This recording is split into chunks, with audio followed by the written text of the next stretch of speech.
বন্ধুরা চলো আজ আমি তোমাদেরকে দেখিয়ে দিই হাতা কাটিং করার সময় অস্তরের মধ্যে যে জয়েন্ট পড়ে জয়েন্টটা তোমরা সহজভাবে কি করে দেবে।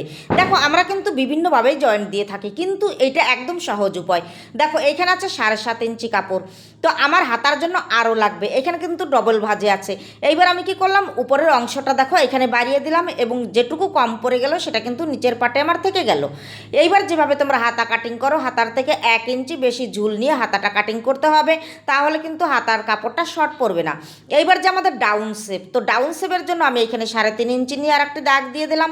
এবার তোমাদের যা আর্মহোল থাকবে সেই আর্মহোল নিতে হবে। তো আর্মহোল ছিল 7.5, 1.5 ইঞ্চি সেলাই মার্জিন বাড়তি নিয়ে আমি দেখো ড্রয়িং করলাম। নিচে যা মুহুরি থাকবে তার থেকে 1 ইঞ্চি বেশি নিতে হবে সেলাই মার্জিন।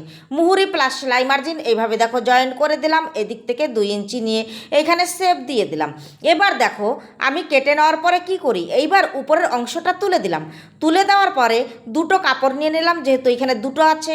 কাপড় নিয়ে 1/2 ইঞ্চি যেমন সেলাই হয় সেইভাবেই কিন্তু এইখানে দেখো 1/2 ইঞ্চি উপরে এই পাটটাকে চড়িয়ে দেব।